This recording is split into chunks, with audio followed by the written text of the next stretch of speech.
പ്രിയപ്പെട്ട സുഹൃത്തുക്കളെ, നമ്മുടെ ചാനലിൽ ഒരു നായാട്ട് സംഘത്തിന് വനത്തിൽ വെച്ചുണ്ടായ പ്രേതാനുഭവത്തെക്കുറിച്ച് വിവരിച്ചുകൊണ്ട് ഞാൻ ഒരു ഷോർട്ട് വീഡിയോ നമ്മുടെ ചാനലിൽ അപ്ലോഡ് ചെയ്തിരുന്നു.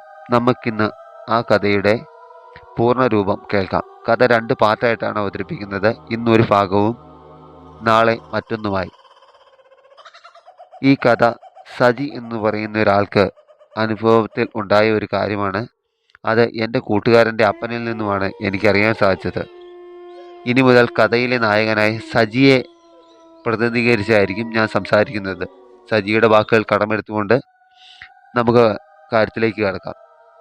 ഞങ്ങൾ, അതായത് എൻ്റെ അപ്പൻ, അമ്മ, മക്കളായ മേരി, കത്രീന, പിന്നെ ഞാനും. എനിക്ക് 7 വയസ്സുള്ളപ്പോഴാണ് പാലാ രാമപുരത്തു നിന്നും ഞങ്ങൾ ഇടുക്കിയിലേക്ക് വന്നത്. തടിയമ്പാട് എന്ന് പറയുന്ന ഹൈറേഞ്ച് ഗ്രാമത്തിൽ ഞങ്ങൾ വേരുറപ്പിച്ചു.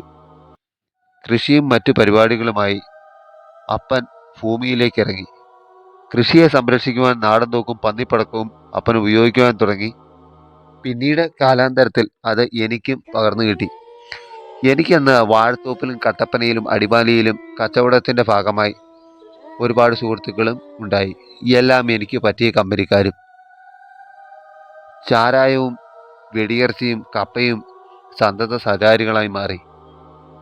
എന്തായാലും കഥ ഇതൊന്നുമല്ല, നമുക്ക് കഥയിലേക്ക് കടക്കാം.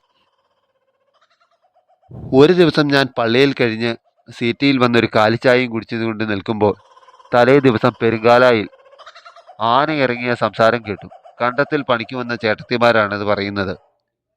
ഇങ്ങനെ പുളി പൊടിച്ചുകൊണ്ട് നിൽക്കവേ പൊടുന്നനെ തോമാച്ചേട്ടൻ വന്നു.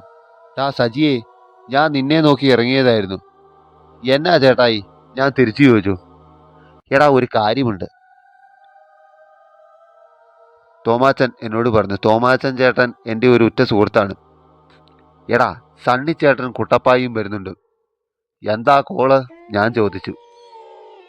സണ്ണിച്ചേട്ടനും കുട്ടപ്പായും അടിമാലിക്കാരാണ്. കുട്ടപ്പായി ചേട്ടൻ നല്ലൊരു നായാട്ടുകാരനും കൊല്ലനുമാണ്.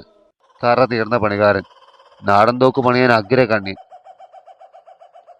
നമ്മുടെ ആ ആഞ്ഞിലി വെട്ടി അറക്കാനുള്ള പരിപാടിയാണ്. ചേട്ടത്തിയുടെ വീടിൻ്റെ പണിയല്ലേ, തട്ടടിക്കാനും തട്ടുകളയ്ക്കുള്ളതും അതിൽ നിന്ന് കിട്ടും. പിന്നെ അവന്മാർക്ക് ഇതിലേ ഒന്ന് കറങ്ങണം. "ഓ, നായാട്ടാണ് പരിപാടിയല്ലേ? ആഞ്ഞിലിയുടെ മറവിൽ നായാട്ട് നടക്കട്ടെ. മച്ചടിക്കാനും കട്ടള പണിയാനും ഉള്ളത് ആ ആഞ്ഞിലിയെന്ന് കിട്ടുമോ? നോക്കാം." ഇങ്ങനെ പറഞ്ഞ് ഞങ്ങൾ സിറ്റിയിൽ അങ്ങനെ കൂടി. ഇതിനിടെ പുള്ളി പറഞ്ഞു, "ഞങ്ങൾ 3 മണിയോടെ എത്തിയേക്കാം." 3 മണിയോടെ അവർ വീട്ടിലെത്തി.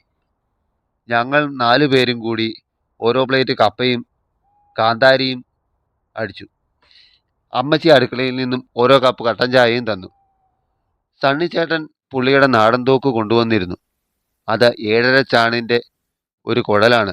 അത് പുള്ളിക്കാരൻ നാട്ടിൽ എവിടെയോ നിന്ന് വാങ്ങിയതാണ്. നല്ല വരച്ചുള്ള കുഴലാണത്. ഞാൻ അടുക്കളയിൽ പോയി തട്ടിൻ്റെ മുകളിൽ നിന്നും എൻ്റെ തോക്കും എടുത്തു. എൻ്റേത് 6.5 ചാണിൻ്റെ കമ്പിക്കുഴലാണ്.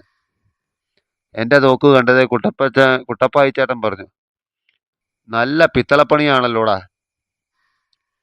പതിയെ ഞങ്ങൾ പോകാനുള്ള പരിപാടി തുടങ്ങി.